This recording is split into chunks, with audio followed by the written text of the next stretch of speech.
bueno, este proceso que vamos a comenzar es un proceso muy importante, porque como vamos a estar revisando paso a paso en lo que vamos a estar mirando, nos vamos a dar cuenta de que la Biblia realmente es una sola historia.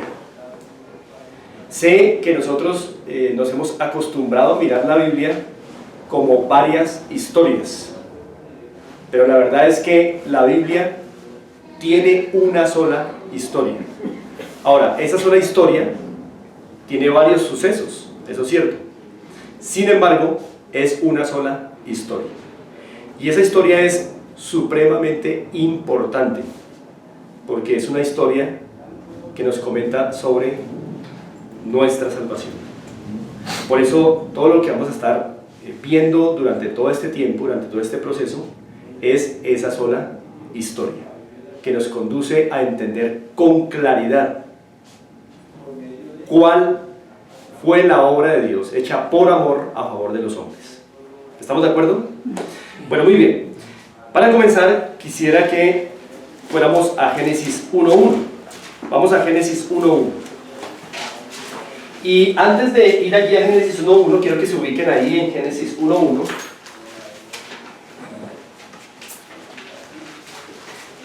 Génesis 1.1.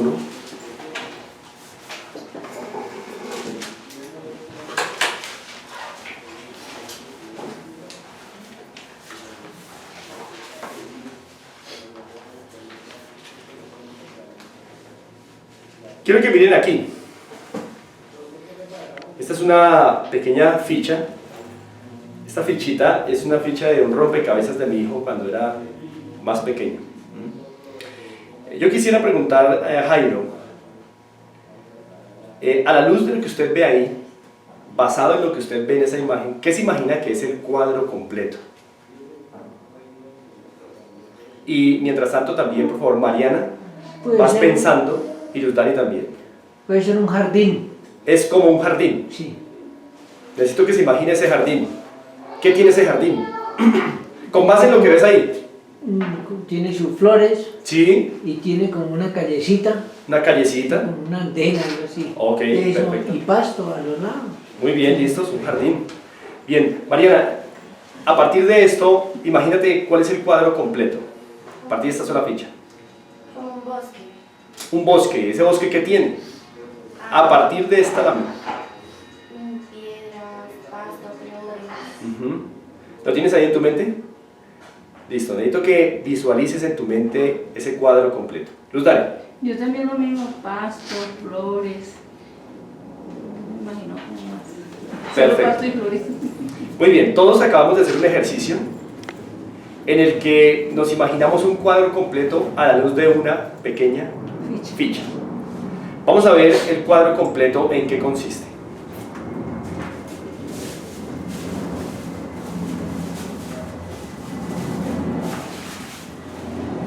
Miren el cuadro completo. Y esta laminita encaja aquí, miren. Es un parque, pero tiene sus flores, ¿Ven? tiene su caminito, tiene su pasto. Muy bien. Me faltó ver. Pero ¿coincide este cuadro con lo que ustedes se imaginaron? No. ¿Completamente? No. Toca quitar el helicóptero. El helicóptero es lo único que falla. Muy bien. ahí. Correcto. Eso es importante. Resulta que cuando nosotros vemos la Biblia por historias y cuando tratamos la Biblia con un versículo aquí, otro versículo allá, tenemos ¿qué? Fichas. Y nos imaginamos que Dios es algo a partir de esas fichas. Es un problema. Porque ustedes me acaban de decir, especialmente usted, Jairo, solo faltaba el helicóptero. Y cualquier cosa que le falte a Dios, cualquier pequeña cosa que no comprendamos del plan de Dios, puede mandarnos al infierno. Por eso es tan importante tener el cuadro completo, no a partir de un versículo, no a partir de una historia, como estamos acostumbrados a ver la Biblia por historias, no a partir de un versículo aquí, otro versículo allá, un retazo aquí, otro retazo allá. Necesitamos ver cuál es el plan de Dios, amoroso, que es lo que hizo por los hombres, pero en su cuadro completo. ¿Eso qué quiere decir? Quiere decir que necesitamos mirar cada pieza y cómo cada pieza va encajando hasta formar un cuadro completo. ¿Sí? ¿Qué necesitamos entender del amor de Dios y del amor que mostró hacia nosotros, hacia los hombres? El cuadro completo. Porque si no tenemos una parte de ese cuadro completo, no tenemos entonces el conocimiento verdadero de lo que Dios quiere enseñarnos. ¿Estamos de acuerdo? Sí. Entonces mire que no es suficiente ver fichas. Tenemos que ver el cuadro completo. Porque si no, entonces va a pasar lo que pasó con ustedes. Vamos a imaginarnos quién es Dios. Vamos a imaginarnos qué hizo Dios. Y resulta que Dios no quiere que nos imaginemos quién es Él. ¿Por qué no quiere que nos imaginemos quién es Él? Porque Él nos reveló todo lo que Él quiere que sepamos acerca de Él. Y para hacer ese proceso bien hecho, para mirar ese cuadro completo, tendremos que comenzar en orden cronológico, así como fueron dejadas las Escrituras. Es por eso que nos es necesario comenzar desde el principio a mirar esa historia, no historias, sino esa historia del amor de Dios. Entonces, ¿vamos adelante? Muy bien. Por eso les traje a Génesis 1:1. ¿Cuáles son las tres primeras palabras que aparecen en Génesis 1:1? ¿Cuáles son las tres primeras palabras que aparecen en Génesis 1:1? Al principio creó Dios. En el principio. En el principio. Ahora, si ustedes miran en Génesis 1:1, ¿a qué principio se está refiriendo? Es al principio de todo lo material. Ese es el principio de todo lo material. La tierra, todo lo que hay en la tierra. Y ustedes revisan Génesis 1 y van a ver que ese es el principio de la creación material. Sin embargo, tenemos la necesidad de mirar un tema previo a Génesis 1:1. Porque en Génesis 1:1 aparece otra vez el principio de todo lo material. Sin embargo, sabemos por la Biblia que antes de la creación material, antes del principio de lo material, hubo algo más. Ahora, ese algo más, vamos a mirar qué es ahí en Génesis 1:1. En el principio, ¿quién creó? Dios. Dios, es decir, que Dios ya existía.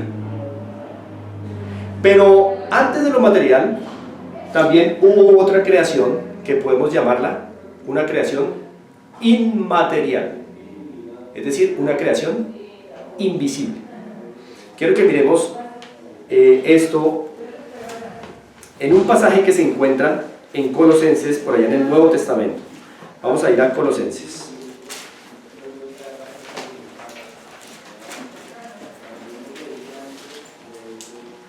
Colosenses capítulo 1. Colosenses capítulo 1.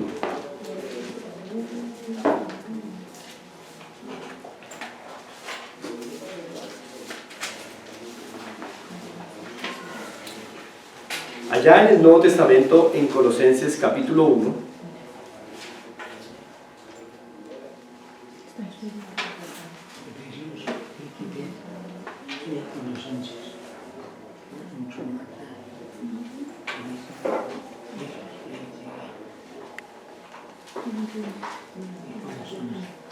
¿estamos ahí?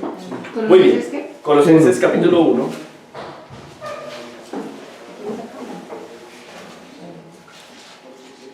Verso 16. Jairo, quiero que por favor nos ayude con la lectura de ese pasaje. Colosenses 1:16. Porque en Él fueron creadas todas las cosas, las que hay en los cielos y las que hay en la tierra, visibles e invisibles. Sean tronos, sean dominios, sean principados, sean potestades. Todo fue creado por medio de Él y para Él. Muy bien. Noten ustedes ahí en ese verso 16 que se dice que Él ha creado todas las cosas, pero noten que esas cosas son tanto visibles como invisibles. Por ejemplo, algo visible de nuestra creación pueden ser los árboles, las montañas, el pasto. Son cosas visibles. Sin embargo, la Biblia también menciona que hay cosas que Dios creó que son invisibles. Y nos vamos a referir particularmente a unos seres que Dios creó antes de crear lo material. Antes de crear lo visible, Dios ya había creado unos seres invisibles llamados ángeles.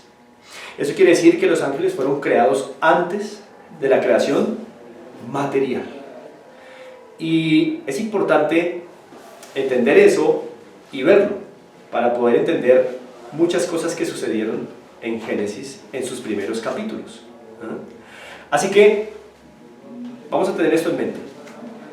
Génesis 1.1 comienza con el principio de todo lo material, pero antes de lo material ya había una creación inmaterial, o también podemos llamarla creación invisible, y son los ángeles. ¿Listos? Sabemos que fueron creados antes de lo material por un pasaje, por ejemplo, en Job. Vamos a ir en el Antiguo Testamento al libro de Job. Job lo encontramos antes de Salmos. Vamos a ir a Job. Job, capítulo 38. Mariana, te vas alistando para compartirnos la lectura de ese pasaje. Job 38. ¿Es antes de Salmos? Sí. Sí, Luzari, antes de Salmos. Job 38.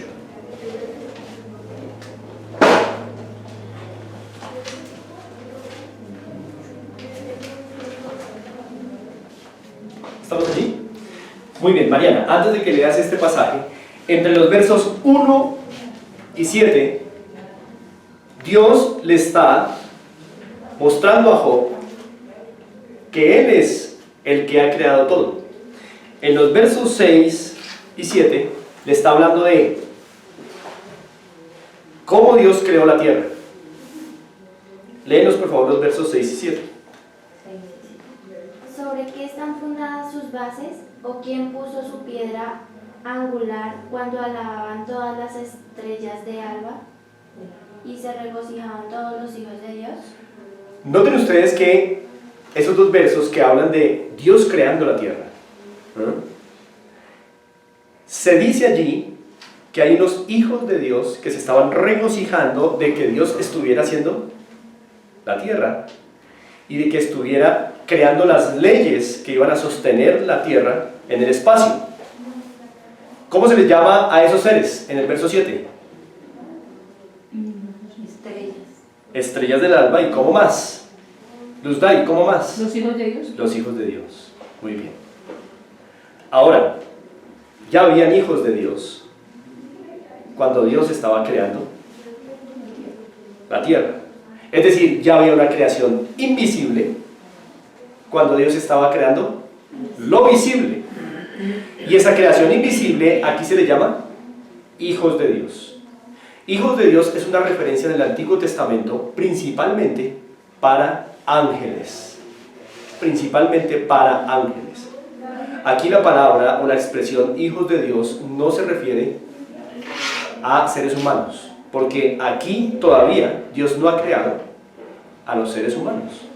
Aquí la expresión hijos de Dios se refiere a ángeles que ya están hechos y que se están regocijando de que Dios está haciendo la tierra. ¿Estamos bien? Vamos a mirar algunas características de estos ángeles en Salmo 103. Vamos al Salmo 103. Después de Job encontramos el libro de los Salmos y vamos a ubicarnos en el Salmo 103. ¿Cómo hizo Dios a esos ángeles? Vamos a mirar algunas características.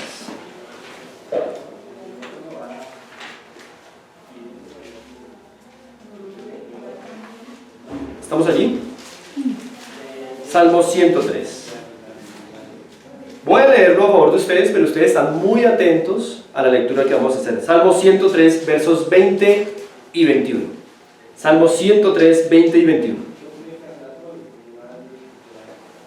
¿Sí estamos allí? Muy bien.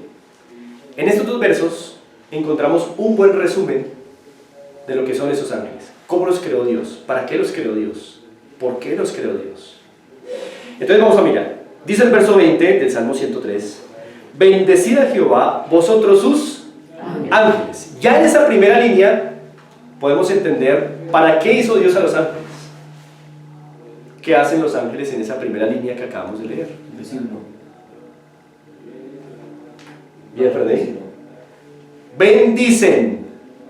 Es otra palabra, o es una palabra que también se puede usar para alaban. Bendicen también puede ser traducida como alaban. Así que una de las razones por las cuales los ángeles fueron hechos es para alabar ¿a quién? A Dios. A Dios. Muy bien. Vamos con la segunda línea. Dice, poderosos en fortaleza. Lo que quiere decir que en comparación con los hombres, estos seres fueron hechos con unas capacidades superiores. Poderosos en fortaleza. Luz Dani, ¿qué sigue diciendo? Que ejecutáis su palabra, obedeciendo a la voz de su precepto. Muy bien. Que ejecutáis su palabra. ¿Ejecutáis la palabra de quién? De Dios. Y obedecen, Luz Dani, a la voz de su precepto o mandato. Precepto o mandato. Lo que quiere decir que los ángeles, ¿a quién obedecen? A Dios. A Dios. Aquí se muestra que exclusivamente los ángeles obedecen a Dios. Es por eso que es un error cuando nos llegan mensajes al celular o cuando alguien nos habla o nos incita a buscar ángeles, a acudir a los ángeles. Cuando pedimos la ayuda de los ángeles o cuando les damos órdenes a los ángeles, eso no existe, porque ellos no fueron hechos para obedecernos a nosotros. Ellos fueron hechos para obedecer, como vimos en este versículo, ¿a quién? A Dios. Así que cuando una persona afirma que ha tenido contacto con ángeles y que esos ángeles directamente le están sirviendo, que esos ángeles directamente le están obedeciendo, que están haciendo cosas por esa persona, podemos estar seguros de que están mintiendo. Y podemos estar seguros de que están engañados. Porque estos versos dejan establecido que ellos solamente fueron hechos para obedecer a Dios. Sigamos leyendo. Laura, el 21. 21. Bendecid a Jehová, vosotros todos sus ejércitos. Hay otra importante característica. Dice, ¿todos sus qué? Ejércitos. Implica que son muchos, por un lado, pero que como cualquier ejército hay rangos. Y jerarquías. Hay jerarquías, muy bien. Por eso es importante la palabra ejércitos. Implica que esos ángeles son muchos, pero que también dentro de ellos hay rangos, hay jerarquías. No todos los ángeles tienen la misma jerarquía. ¿Y cómo continúa la última línea? Mariela, por favor. Ministros suyos que hacéis su voluntad. Otra vez enfatiza que sus ministros hacen su voluntad. Muy bien, entonces notamos cómo esos dos versículos del Salmo 103 nos proveen un buen resumen de la creación inmaterial, la creación invisible, o sea, los ángeles. Entonces vamos resumiendo ideas. Antes de la creación material, que es la que nosotros vemos, la que podemos ver, la que podemos experimentar, tocar, antes de esa creación hubo una creación inmaterial, invisible. Esa creación invisible la estamos enfocando aquí a los ángeles. Eso quedó claro, ¿cierto? Ahora, ¿por qué es importante mirar el tema de los ángeles antes de entrar a Génesis 1:1 con la creación material. Porque no podríamos entender algunas cosas que pasaron en Génesis, en sus primeros capítulos, si no vemos algo que pasó con un ángel en particular. Por eso es importante ver y entender que antes que Dios creara todo lo material, ya había creado algo inmaterial, invisible, como vimos en ese verso de Colosenses. Y vuelvo y reitero, eso invisible es los ángeles. Muy bien, como miramos en un versículo en esta mañana, ellos son ejércitos, lo que implica que son muchos y tienen jerarquías. Probablemente los ángeles de mayor jerarquía, sean en la Biblia llamados querubines. Vamos a mirar la razón de ello. Vamos a ir a Isaías. Vamos a Isaías.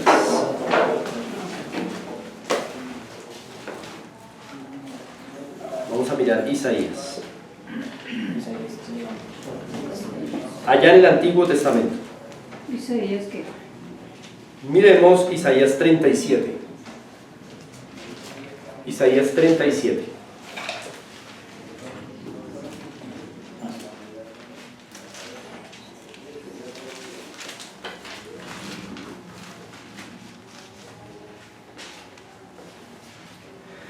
Verso 16. Jairo, por favor, nos va a ayudar con la lectura de Isaías 37, 16. Jehová de los ejércitos, Dios de Israel, que mora entre los querubines. Ahí puede ser. Dice que Dios mora entre ¿quiénes? Querubines. Querubines, ¿no? Que en la Biblia son un tipo de ángeles, un tipo particular de ángeles, ya que podemos encontrar en la Biblia también otros ángeles llamados serafines. Podemos encontrar arcángeles, también podemos encontrar ángeles. Es decir, podemos notar que en la Biblia, cuando Salmo 103 dice que ellos son ejércitos, podemos ver que tienen también como ejércitos, como cualquier ejército, tienen unos rangos, unas jerarquías. ¿Listos? Ahora, la razón por la cual afirmamos que muy probablemente los de mayor jerarquía sean los querubines es porque una y otra vez la Biblia enfatiza el hecho de que Dios mora entre querubines, lo que indicaría que los querubines eran los ángeles que más cerca estaban a la presencia de Dios. Y esa cercanía se puede interpretar en términos de jerarquía. Entre más cerca él, mayor jerarquía, mayor rango. ¿Listos? Miremos otros versículos. Por ejemplo, miremos atrás, Primero de Reyes, el libro de Primero de Reyes.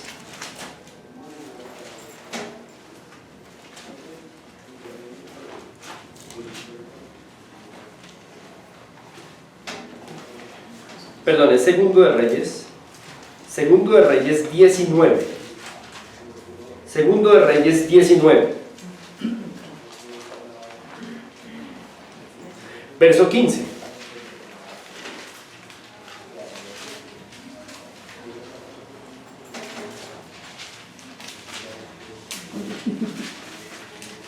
David, ¿me puedes ayudar a anotar, por favor, a buscar Segundo de Reyes?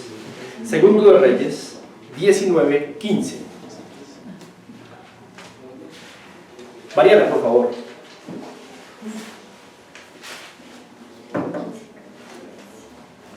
¿Qué dice?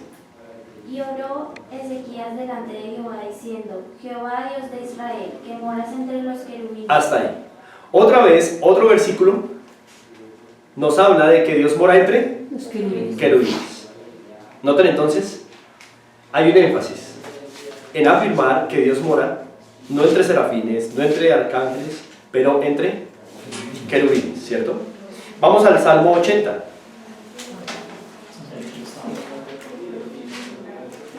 Allí en el Antiguo Testamento.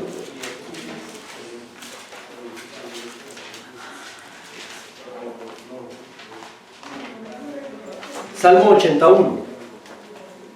Le ruego a Luz Dari que nos ayude, por favor, con la lectura de Salmo 80, verso 1.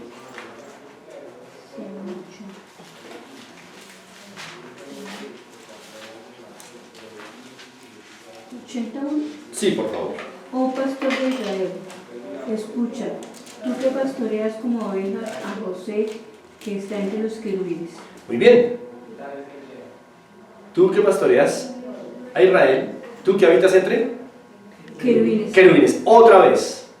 Y podríamos mirar más versículos que nos hablan de que Dios mora entre Los querubines. querubines. Así que los ángeles de mayor rango probablemente sean los querubines, que en la Biblia se muestran como los más cercanos a la presencia de Dios. Ahora quiero que vayamos al profeta Ezequiel, al libro de Ezequiel, porque ya sabiendo que los querubines son los de mayor rango, vamos a ver un suceso con respecto a uno de esos querubines. Vamos a Ezequiel 28.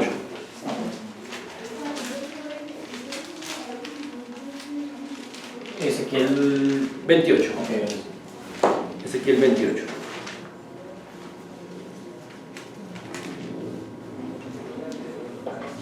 Ezequiel 28. ¿Nos puedes ayudar con la lectura de Ezequiel 28, 14 y 15? Vamos a esperar que los demás lo encuentren. Y leemos Ezequiel 28, versos 14 y 15. Vamos a enfocarnos ahora en un querubín en particular, entendiendo ya que probablemente los querubines son los ángeles de mayor rango. ¿Listos? Muy bien. Entonces vamos a concentrarnos en un querubín. Ezequiel 28, 14 y 15. Por favor. Tú, querubín grande, protector, yo te puse en el santo monte de Dios, allí estuviste. En medio de las piedras de fuego te paseabas. Perfecto eras en todos tus caminos desde el día que fuiste creado, hasta que se halló en ti maldad. Muy bien. Ahí se nos habla de un querubín. El verso 15 afirma que este querubín fue creado. Creado. Porque el único ser que no ha sido creado, ¿quién es? Dios. Dios. Aún los ángeles de mayor rango han sido creados. Estamos viendo eso, ¿no? Creación invisible. Acuérdense del texto de Colosenses que vimos al principio. Dios creó lo visible y lo invisible. Aún los ángeles de mayor rango fueron creados. Y es importante enfatizar este hecho porque siempre las criaturas son inferiores al creador.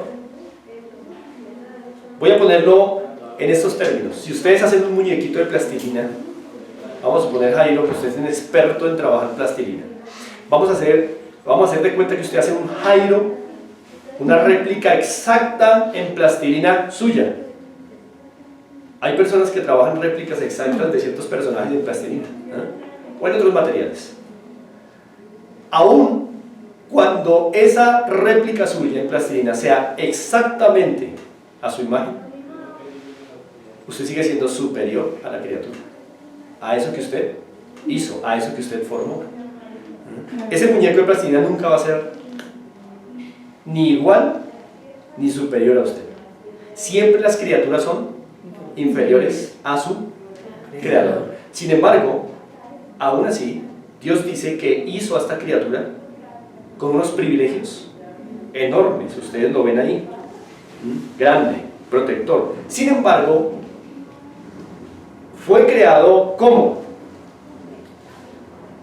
perfecto. Miren el verso 15. Perfecto. Perfecto eras en todos tus caminos desde el día que fuiste creado. Pero ese querubín no anduvo en perfección todo el tiempo. Hubo un momento en el que ese querubín cambió su dirección, se desvió, Se volvió mal. muy bien, y se halló en él maldad, ¿correcto?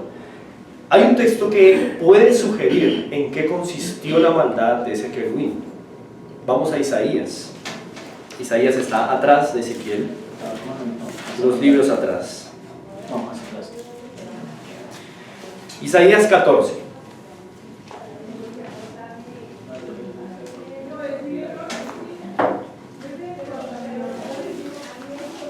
Isaías 14.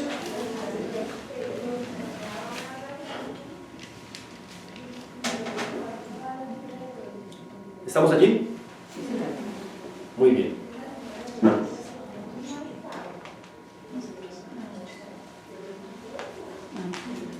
Vamos a versos 12 al 14. Yo lo voy a leer a favor de ustedes. Isaías 14, 12 al 14. Por favor, me siguen ahí en sus mentes. Isaías 14, 12 al 14. ¿Listos? ¿Estamos todos? Isaías 14, versos 12 al 14. Dice así: ¿Cómo caíste del cielo, oh lucero, hijo de la mañana? Cortado fuiste por tierra, tú que debilitabas a las naciones. Tú que decías en tu corazón: subiré al cielo, en lo alto, junto a las estrellas de Dios, levantaré mi trono, y en el monte del testimonio me sentaré a los lados del norte. Verso 14, y ese es el que quiero enfatizar. Sobre las alturas de las nubes subiré, y seré semejante al Altísimo. Estas palabras pueden bien ser aplicadas a ese querubín del que vimos en Ezequiel. Y el problema de este querubín fue el que se puede comprobar ahí en el verso 14, ¿cierto? ¿Cómo quiso ser? Igual a Dios. Semejante al Altísimo. Semejante al Altísimo. Interesante, ¿no? Ahora, quiero que ahí mismo en Isaías, vamos más adelante, vamos unos capítulos más adelante. Vamos a Isaías 40. Isaías 40.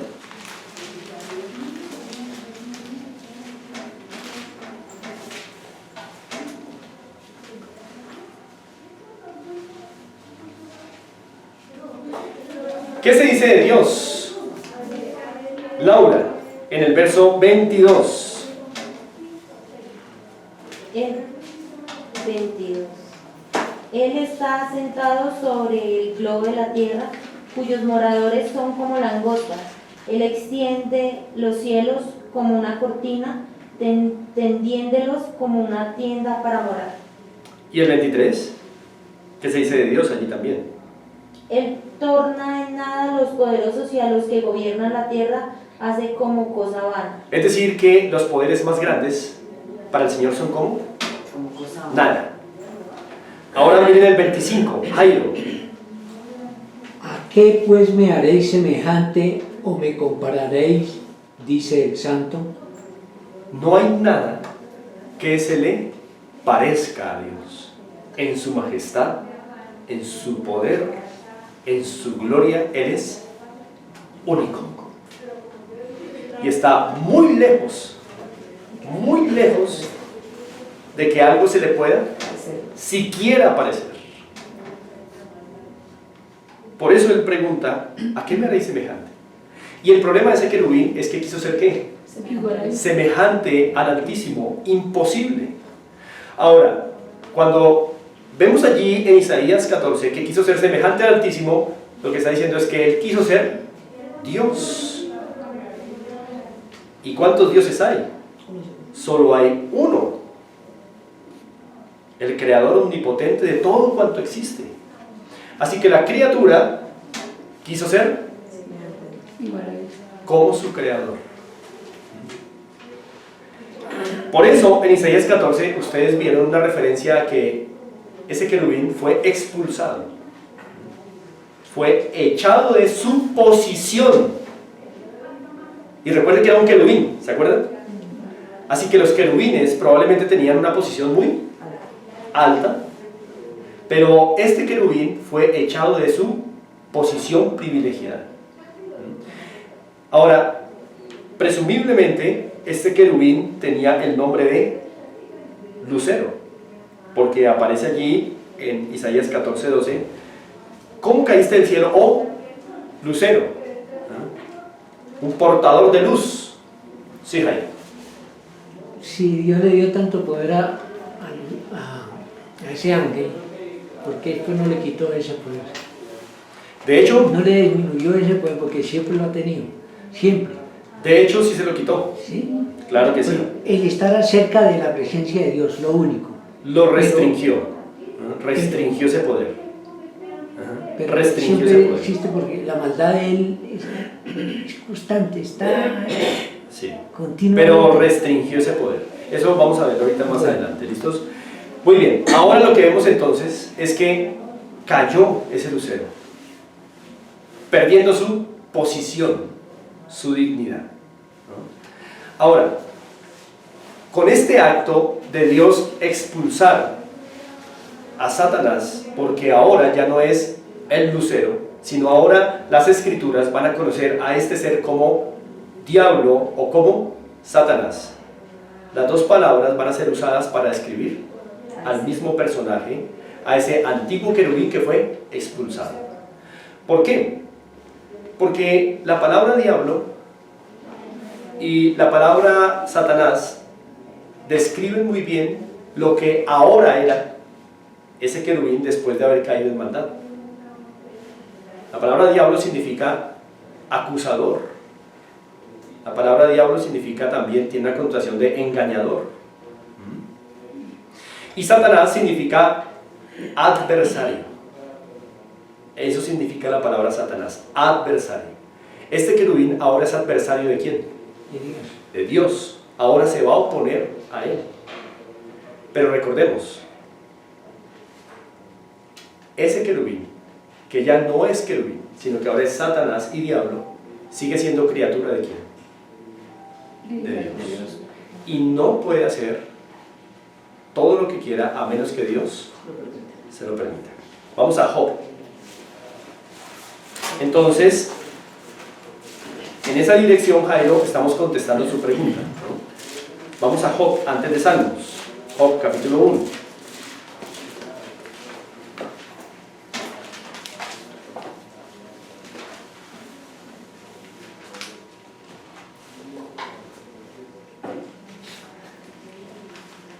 Seis y 7, versos 6 y 7. Job 1, versos 6 y 7.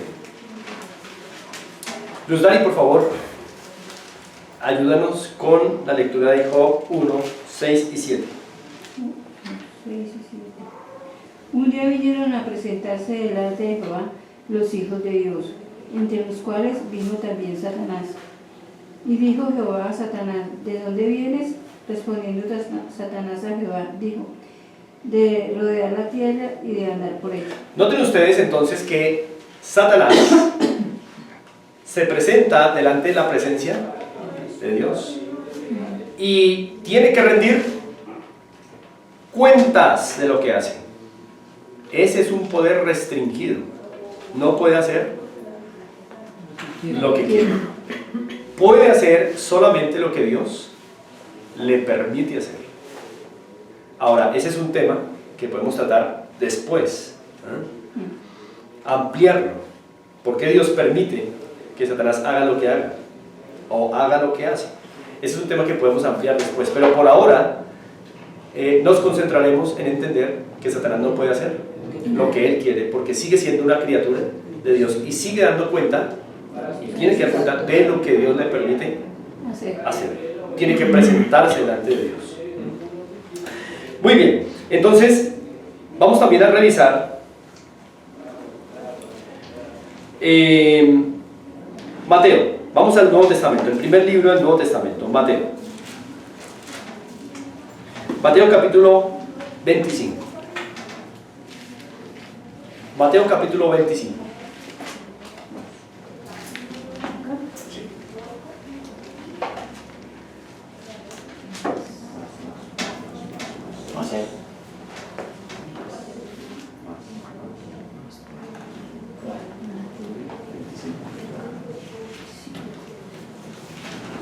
Mateo 25. Quiero que se ubiquen ahí y ya a continuación les voy a dar el versículo exacto. Mateo 25, ¿estamos ahí? Muy bien. ¿Estás ahí, Mariana? Bien, Mateo 25. Cuando Dios expulsa a este querubín, cuando Dios lo saca, cuando lo echa en su posición, Dios ya está mostrándonos algo de Él, de su ser, de quién es Él. Algo que nos está mostrando Dios de Él al expulsar a Satanás es que Dios es santo. Es santo. Y vamos a definir a la luz de este suceso esa santidad. Cuando hablamos de que Dios es santo, estamos hablando de que Dios no tolera, no admite el pecado. No admite y no tolera el pecado. Pero tampoco tolera ni admite al pecador. Esto es importante. No tolera y no admite el pecado, pero tampoco al pecador. Y eso lo podemos ver aquí. Si Dios no solamente no tolerara el pecado, pero sí tolerara al pecador, nunca hubiera echado de su posición a Satanás. Pero no toleró ni el pecado de Satanás, ni a quien cometió el pecado, que es Satanás. Por eso lo echó, lo apartó. Y estamos viendo entonces que Dios es santo, es totalmente apartado del pecado, es separado del pecado. Dios no puede cohabitar ni con el pecado ni con el pecador, por eso lo expulsa desde un principio. Y recordemos que todo esto muy probablemente está ocurriendo antes de la creación material. Lo expulsó. Ahora, si lo expulsó, entonces queda claro que Dios es santo, porque no admite ni tolera el pecado, no cohabita con el pecado. Entonces, esa es una sencilla definición de la santidad de Dios. Ya estamos viendo a un Dios santo. Ahora, pensemos en esto. Voy a poner el siguiente ejemplo. Laura, voy a poner este ejemplo contigo. Vamos a suponer que Mariana hace algo incorrecto, algo que de verdad trae enojo a tu vida. Está haciendo algo incorrecto. Pese a los privilegios que ella goza en tu casa, ella hace algo que no es correcto. Ahora, vamos a suponer que tú solamente le dices a Mariana, bueno, vete a tu cuarto. Bueno, ahí la estás alejando. Pero no haces nada más para corregir la situación. Eso sería un procedimiento incompleto, porque tú no solamente quieres mostrar tu enojo contra lo que ella hizo, sino quieres hacer algo para que eso sea plenamente corregido. Las dos cosas, ¿no?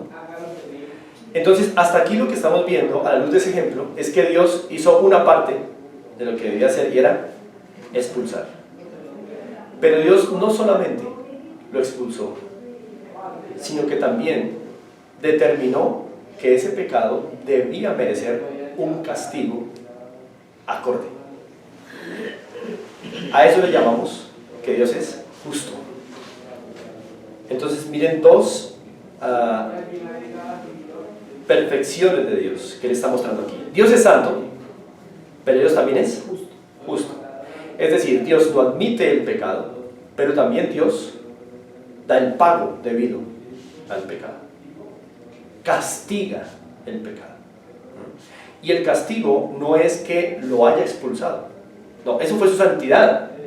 Lo apartó. El castigo es otro. Y entonces se tiene un cuadro completo de la santidad y de la justicia de Dios. Vamos a ver en qué consistió el castigo por el pecado de Satanás. Mateo 25, 41. ¿Estamos allí? Dice, entonces dirá también a los de la izquierda, apartados de mí, malditos, ¿a qué? Al fuego eterno, preparado, ¿para quién? El diablo y sus ángeles. Lo que quiere decir que cuando Satanás fue expulsado, Satanás arrastró consigo a varios ángeles tras su rebelión y tras su desobediencia. No se fue solo.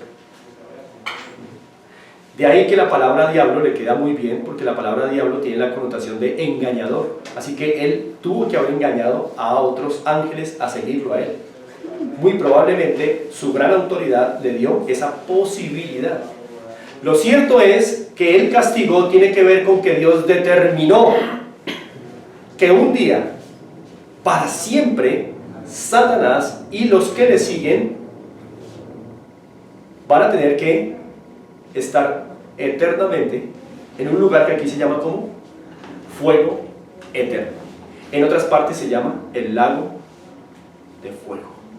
Eso quiere decir que desde el momento en que Satanás, o ese querubín, que ahora conocemos como Satanás y como diablo, pecó, Dios no solamente mostró su santidad apartándolo, sino que también mostró su justicia castigándolo.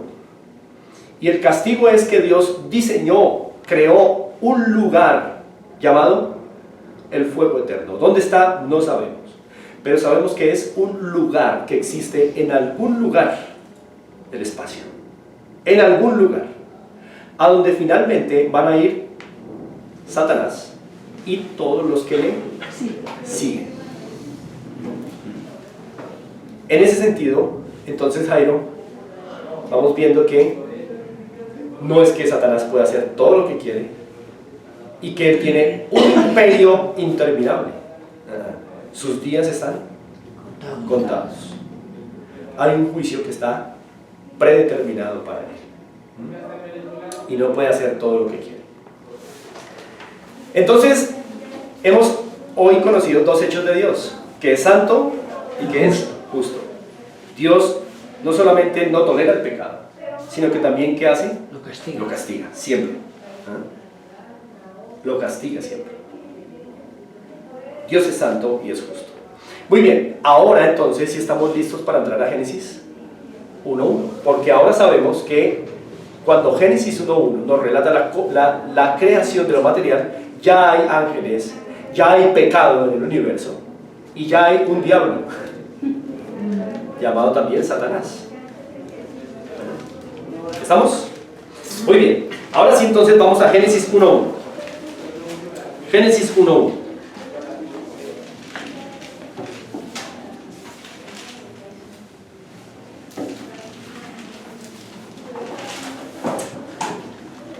Paquita, léenos por favor el verso 1.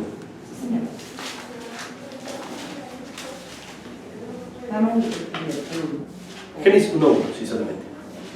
En el principio creó Dios los cielos y la tierra. Muy bien, ahora sí, comenzamos con Génesis 1.1. Pero ya sabemos entonces que cuando Dios está creando esto, lo material, ya hay algo inmaterial, ya están los ángeles creados, y ya hay pecado en el mundo, y ya hay un diablo o Satanás, que fue apartado y que tiene un castigo predeterminado por Dios. ¿Listos? Muy bien. Entonces, en el principio creó Dios los cielos y la tierra. Algo que es muy importante entender es que, ¿quién creó? Dios. Dios fue el creador, ¿no? A veces en nuestro lenguaje coloquial hablamos de que nosotros también creamos cosas, ¿sí? Por ejemplo, cuando se dice, tal persona creó su propia empresa. O algunos almacenes en donde se confecciona ropa, ¿cómo se llaman? Creaciones Lili, por ejemplo. Entonces, es importante distinguir ese creó de Génesis 1.1 a ese creó que usamos entre nosotros, ¿cierto? Porque, por ejemplo, la persona que confecciona ropa y le pone su negocio creaciones tal, esa persona confecciona un buzo a partir de materia prima, usa materia prima o hace aparecer la materia prima. Usa materia prima. La persona, por ejemplo, que creó este borrador, ¿de repente lo hizo aparecer? No, usó materia prima, materia preexistente. Realmente nadie hace nada de la nada. Todos hacemos lo que hacemos a partir de materiales ya creados, ya hechos. El único que pudo crear todo de la nada fue Dios. Vamos a ver un texto en el Nuevo Testamento. Vamos a Hebreos. Mariana, ayúdanos con este pasaje. Hebreos.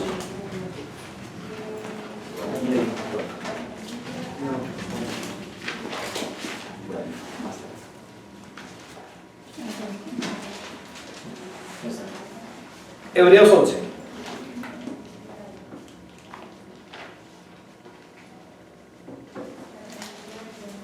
Hebreos 11.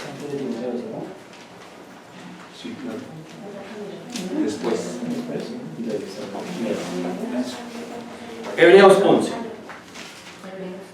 11. Luz Darí, No sé qué. ayúdenos con la lectura del verso 3 de Hebreos 11. Hebreos 11:3. Por la fe entendemos haber sido constituido el universo por la palabra de Dios, de modo que lo que se fue hecho de lo que no se veía. De modo que lo que se ve fue hecho de lo que no Se veía. se veía. Es una referencia a que todo lo que Dios creó y que se nos va a comentar ahí en Génesis 1:1 en adelante, Dios lo hizo de la nada. Muchas de las cosas que Dios creó allí, vamos a ver que no todas, algunas las hizo de material preexistente, pero ese material preexistente Dios lo hizo de la nada. Por ejemplo, la creación del hombre fue a partir de el polvo de la tierra, pero Él creó el polvo de la tierra. Lo cierto es que el Señor lo que hizo, lo hizo de la nada. Él es el único que puede hacer las cosas así. Por eso cuando nosotros hablamos de que creamos algo, realmente estamos dando a entender algo muy diferente a lo que la Biblia habla de lo que es crear. Siempre que la Biblia habla del verbo crear, siempre lo aplica solamente a un sujeto, a Dios, porque Dios es el único que puede crear con el concepto bíblico de crear, o sea, hacer las cosas de la nada. Entonces Dios es santo, Dios es justo, pero Dios también es el creador omnipotente o todopoderoso, porque nadie puede hacer las cosas de la nada.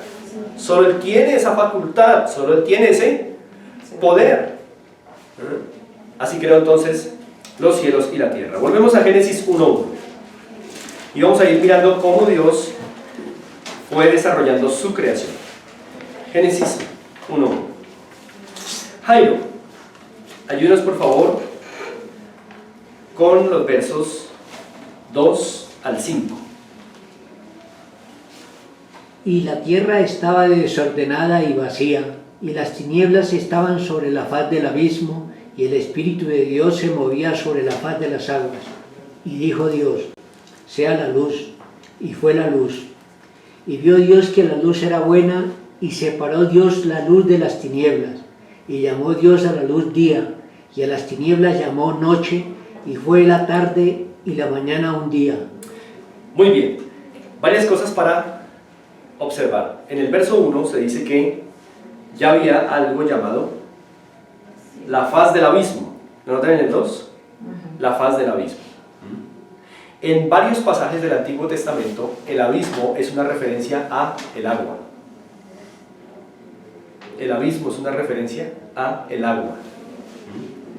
Entonces, si al finalizar esta lección usted quiere la evidencia bíblica de eso, yo se la voy a dar. Usted me dice: hermano, yo quiero ver dónde es que la Biblia dice que el abismo es agua. Yo se la doy al final. ¿Listo? Si alguno la quiere. Pero lo que vemos entonces es que en el día 1 ya hay una bola de agua. Ya vamos a ir entendiendo cómo Dios va a ir dándole forma a todo, pero es una bola de agua, ¿sí? El Espíritu de Dios, ¿lo notan ahí? Se movía sobre la faz de las aguas. ¿Notan la palabra o la expresión Espíritu de Dios? Muy bien. Cuando ustedes allá en el verso 1 leyeron, en el principio creó ¿quién? Dios. La palabra Dios que se usa en el versículo 1 es una palabra interesante en su idioma original, que es el hebreo. Varias veces en este estudio vamos a tener que estar acudiendo a los idiomas originales en que la Biblia fue escrita, porque la Biblia no fue escrita en castellano, fue traducida al castellano, pero no fue escrita originalmente en castellano. Principalmente fue escrita en hebreo y en griego, idiomas antiguos. Y algunas palabras en esos idiomas originales cambian respecto a nuestro idioma actual. Por ejemplo, la palabra Dios es una palabra que en hebreo es Elohim, aquí en este verso 1, Elohim. Y la palabra Elohim es interesante porque significa, de manera muy sucinta, significa los poderosos. Los poderosos. No el poderoso, sino los poderosos. Ahora, cuando usted lee el verso 1 y cambia la palabra Dios por los poderosos, vamos a ver cómo queda. En el principio creó los poderosos, los cielos y la tierra. En nuestras reglas de gramática, eso sería incorrecto, porque debería decir, en el principio crearon los poderosos, porque una regla esencial de nuestra gramática es que el sujeto y el verbo deben concordar tanto en género, o sea, si el sujeto es masculino, el verbo tiene que ser masculino. Si el sujeto es femenino, el verbo tiene que estar también en femenino. Tiene que concordar en género, pero también tiene que concordar en número. Si el sujeto es singular, el verbo debe estar en singular. Si el sujeto es plural, el verbo debe estar en plural. Pero eso no pasa aquí. Aquí el verbo está en singular. Creó uno. Pero el sujeto está en plural. Los poderosos. Es decir, esto lo vemos en el hebreo original, no lo vemos aquí en el castellano. Pero los poderosos significan muchos. Pues varios. Pero el que creó fue uno. A nosotros nos queda un poco difícil entender eso, pero ese es el Dios que se nos revela. Y cuando ustedes ven Espíritu de Dios en el verso 2, entonces vamos a poder entender a quiénes se refieren esos poderosos. A lo largo de las Escrituras vamos a ver que Dios es uno, porque es uno el que creó, pero que ese Dios es Padre, Hijo y Espíritu Santo. Por eso dicen los. Por eso dice creó, porque es un Dios, pero ese Dios es Padre, es Hijo y es Espíritu Santo.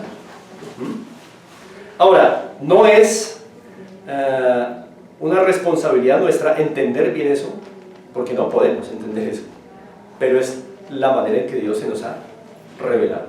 Es uno, por eso lo dice crearon, porque si dijera crearon, entonces ya no es un solo Dios, sino son varios dioses, y no hay varios dioses en la Biblia verdaderos, solo hay un Dios verdadero, pero ese Dios es los poderosos, Padre, Hijo y Espíritu Santo. Y por eso vemos en el verso 2 al Espíritu Santo ahí, actuando sobre esa masa de aguas. ¿Listos? Muy bien, lo primero que vemos que Dios creó en el día 1 fue la luz. Antes de la luz había solo tinieblas. Pero Dios crea la luz. Y la puede crear porque la Biblia nos dice que Dios habita en luz inaccesible. Dios siempre ha sido luz, Él es luz, y por eso pudo también crear la luz. Muy bien, entonces esto ocurrió el primer día, viene en el verso 5, y fue la tarde y la mañana, un día. Entonces en el primer día, ¿qué tenemos? Tenemos una masa de agua y tenemos Luz y tinieblas, ¿correcto? Una masa de agua y tenemos luz y tinieblas. Esto es en el primer día. Continuemos. Paquita, ayúdanos por favor con los versos 6 al 8. Luego dijo Dios, hay expansión en medio de las aguas, y separa las aguas de las aguas. E hizo Dios la expansión, y separó las aguas que estaban debajo de la expansión, de las aguas que estaban sobre la expansión. Y fue así. Y llamó Dios a la expansión cielo, y fue la tarde y la mañana el día segundo. Entonces, ahora tenemos el día segundo de la creación. Acuérdense de la masa de aguas, ¿no? Dios dice que una parte de esas aguas las subió y otra las dejó abajo. Y que esas aguas de arriba y esas aguas de abajo generaron un espacio en la mitad. Ese espacio en la mitad es a lo que Dios llamó cielos. Ahora, esto implica que antiguamente, si usted pudiera estar ahí en ese momento, usted podría estar sobre esa bola de agua y al mirar arriba vería también agua. Y todo lo que estaba en ese espacio intermedio, entre las aguas de arriba y las de abajo, es cielos. A eso le llamó Dios cielos, espacio. Entonces, ¿qué tenemos? En el día 2, una separación de las aguas. Una parte quedó arriba y otra parte quedó abajo. Muy bien. Vamos con el día 3. A ver, Ferney, ayúdanos con la lectura de los versos 9 al 13. Dijo también Dios: júntese las aguas que están debajo de los cielos en un lugar, y descúbrase lo seco, y fue así. Y llamó Dios a lo seco tierra, y a la reunión de las aguas llamó mares, y vio Dios que era bueno. Después dijo Dios: produzca la tierra hierba verde, hierba que dé semilla, árbol de fruto que dé fruto según su género, que su semilla esté en él, sobre la tierra, y fue así. ¿Hasta el 12? Hasta el 13. Ok. Produjo pues la tierra hierba verde, hierba que da semilla según su naturaleza, y árbol que da fruto, cuya semilla está en él, según su género. Y vio Dios que era bueno. Y fue la tarde y la mañana el día 3. Entonces, en el día 3, ¿qué hizo Dios con esas aguas que estaban acá abajo? Dice que las desplazó para que se descubriera lo seco. Eso quiere decir que la tierra ya estaba, pero estaba cubierta de agua. Lo que Dios hizo fue hacer que aguas se corrieran, separó esas aguas y se descubrió la tierra. Es probable que la tierra no haya tenido las mismas formas que tiene ahora, esas formas por continentes, ¿no? Pero vamos a ver eso un poco más adelante. Sin embargo, lo que vemos es que Dios separó esas aguas y se descubrió lo seco. Y sobre eso seco, ¿qué ocurrió? Hierba. Hierba. El Señor hizo crecer hierba, árboles que eran fruto, según su ¿qué? Género. Hay una palabra ahí, género. Esa palabra género es importante, porque la palabra género siempre está asociada a la vida. De hecho, la palabra gen está ahí, en esa raíz de género, gen. La palabra género siempre en Génesis 1:1 está asociada a la vida. Lo que quiere decir que cuando Dios hizo la hierba y las plantas, eso era un tipo de vida. Y vamos a llamarla vida vegetal. Eso quiere decir que en el día 3 Dios creó la vida vegetal. Es un tipo de vida inconsciente. Es un tipo de vida inconsciente. Las personas hoy, por ejemplo, insisten en hablar de las plantas y que ellas escuchan y todo ese cuento. Realmente eso no es cierto. Las plantas no son conscientes, pero tienen un tipo de vida. Y la palabra género nos ayuda a hacer esa relación. En Génesis capítulo 1, la palabra género está asociada con la vida. Por eso el Señor no dice, hizo piedras según su género, porque las piedras no tienen vida. Pero cuando ustedes vean en Génesis 1 la palabra género, entonces pueden entender que está asociado a la vida. Así que hay un tipo de vida, vida vegetal. En el día 3 Dios hizo la vida vegetal. Es una vida inconsciente, pero también es una vida irracional. Las matas no razonan, ¿sí? Es decir, si yo pongo aquí una mata, ella no va a estar escuchando esta lección y no va a estar pensando interesante, porque la vida vegetal es irracional, pero es una vida, es un tipo de vida.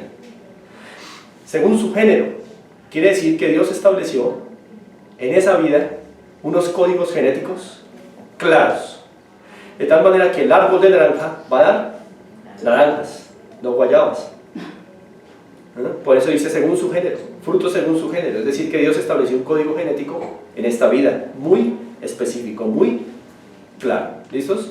Eso pasó en el día 3. Vamos al día 4. Muy bien, continuemos. Vamos entonces con el día 4, versos 14 al 18. Jairo, por favor.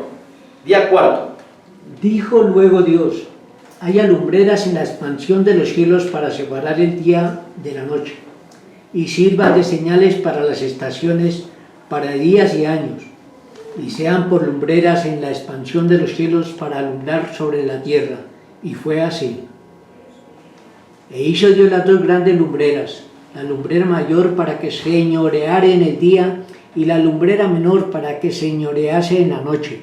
Hizo también las estrellas y las puso Dios en la expansión de los cielos para alumbrar sobre la tierra, y para señorear en el día y en la noche, y para separar la luz de las tinieblas. Y vio Dios que era bueno, y fue la tarde y la mañana del día cuarto. Entonces en el día cuarto, en la expansión, Dios hizo los astros. Ese día fueron creados los planetas, las estrellas, las galaxias, hasta el día cuarto.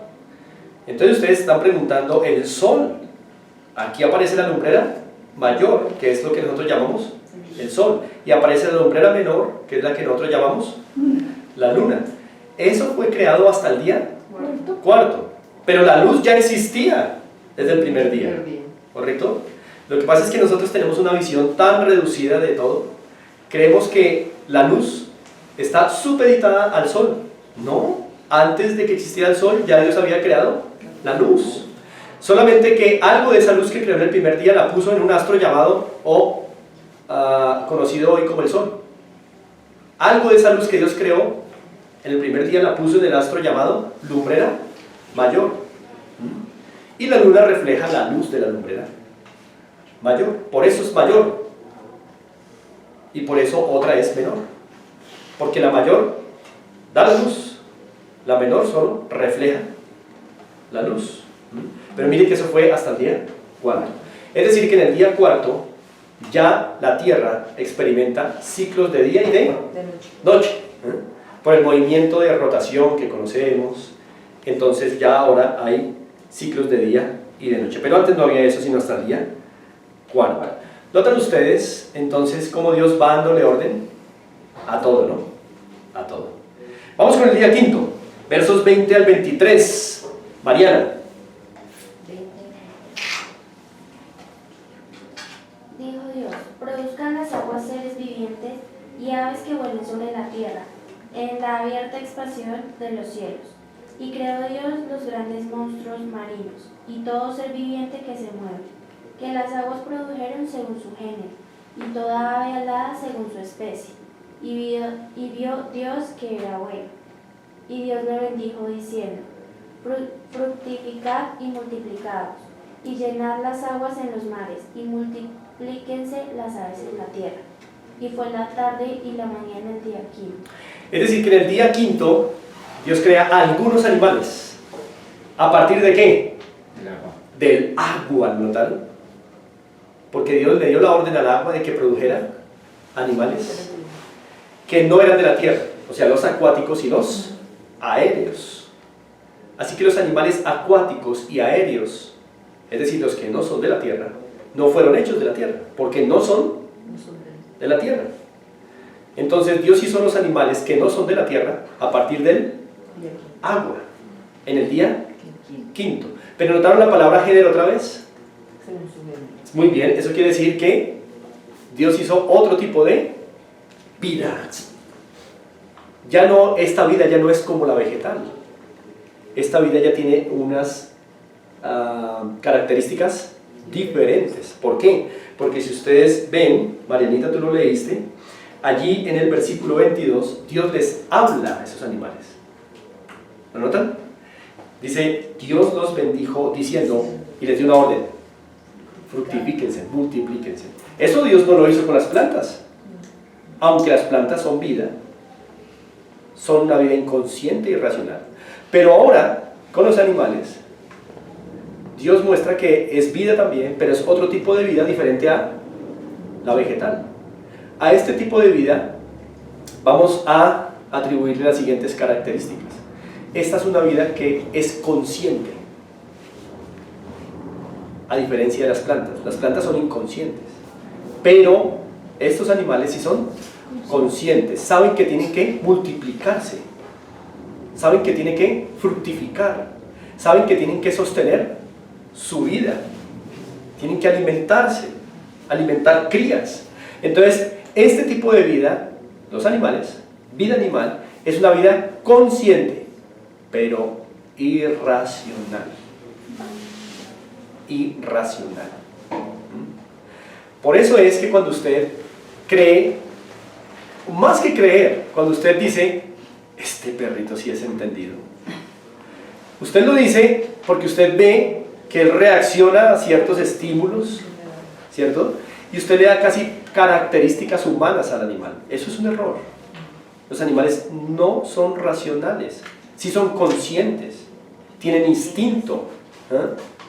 Ahí es cuando usted y yo decimos son muy entendidos, pero en términos muy bíblicos, los animales son irracionales. Si fueran racionales, aquí podríamos tener la perrita de Margarita y de Carlos, ¿cierto? A Pepa, y ella estaría muy atenta y al final de la lección me haría preguntas, ¿sí? Participaría. No pasa eso, son irracionales, pero son conscientes, ¿ven? Entonces ya tenemos dos tipos de vida. Vida vegetal, que es inconsciente e irracional, y ahora vida animal, que sí es consciente de que vive, de que debe conservar esa vida, de que debe multiplicarse, pero es irracional. Pero ellos entienden. Ese es el punto, que instintivamente reaccionan a ciertos estímulos, ¿sí? Uno los habitúa, pero que entiendan racionalmente nunca, porque son irracionales. Y nosotros los hemos humanizado. Nosotros les hemos dado características humanas, que vamos a ver más adelante que eso es un pecado, ¿sí? Nunca un animal va a ser igual a un ser humano. Y vamos a entender eso en la próxima lección, el próximo domingo, mucho mejor. Entonces aquí tenemos dos tipos de vida. Vida vegetal y vida animal. ¿Listos? En el día quinto. Y vamos a terminar hoy con los versos 24 y 25, que son parte ya del día sexto. Parte del día sexto. Luz Dani. 24 y 25. Sí, por favor. Luego dijo Dios, produzca la tierra seres vivos, vivientes, según su género, bestias y serpientes y animales de la tierra según su especie, y fue así. E hizo Dios animales de la tierra según su género, y ganado según su género, y todo animal que se arrastra sobre la tierra según su especie, y vio Dios que era bueno. Muy bien, Luz Dani, gracias. Entonces, en el día quinto, Dios hizo animales a partir de ¿qué? Del agua. Muy bien. Pero ya en el día sexto, Dios hace animales a partir de la tierra. Los que hizo del agua no son de la tierra, son acuáticos y aéreos. Pero los que hizo de la tierra son animales terrestres. Así que en el día sexto, Dios terminó de hacer toda la vida animal. En el día sexto, Dios terminó de hacer toda la vida animal. Muy bien. No vamos a ver lo próximo que Dios va a hacer en el día sexto, que es el hombre. Vamos a dejarlo para dentro de 8 días. Pero sí quiero llamar la atención a esto. Ustedes notaron que al final de cada día, Dios dijo, vio Dios que era bueno. Excepto en un día. No, porque en el sexto acabaron ustedes de leer el 25, que también vio Dios que era bueno. ¿Sí? Y como vamos a ver más adelante, vuelve el Señor a enfatizar del día sexto que era bueno. Pero hubo un día en que Dios no dijo que era bueno. ¿Cuál día fue ese? Por ejemplo, en el día 1 vemos que Dios dijo que era bueno, en el verso 4, ¿cierto? Pero miren el verso 8, ¿cómo acaba el día segundo? Como dice allí. Pero no dice que era bueno. Que fue el día en que Dios puso agua arriba. Por una razón que vamos a ver más adelante, Dios no dijo que ese día fuera bueno. Pero el resto de cosas que hizo, dijo, era bueno. Ahora estamos diciendo que lo del día 2 fuera malo, pero estamos diciendo que Dios no dijo que era bueno. Tampoco dice que era malo, pero Dios no dice que era bueno. Es decir, que un propósito tiene Dios de haber puesto agua arriba que hoy no vemos. Hoy no vemos. Hoy miramos hacia el cielo y no vemos agua ya. Dios no dijo que era un día bueno o que era una acción buena, pero tampoco es mala. Simplemente Dios calla. Lo que quiere decir que hay un propósito especial. Pero en el resto de actos que Él hizo durante estos 6 días, Dios dijo que todo lo que había hecho era bueno. Eso es porque Dios es bueno. Y un Dios bueno hace las cosas Buenas. buenas. ¿No? Esto es importante entenderlo. Así que Dios es santo, es justo, es creador omnipotente, todopoderoso y es bueno. Esto es importante. Vamos entonces a dejar la creación del hombre para dentro de 8 días porque merece una atención especial. ¿Listos? Muy bien, entonces hasta aquí tenemos parte de la creación de Dios y tenemos ya la existencia del pecado y a un diablo o Satanás. Pero por sobre todas estas cosas tenemos a un Dios precioso, santo, justo, todopoderoso, bueno, que creó todo con un fin, ¿no? Y vamos pensando en esto.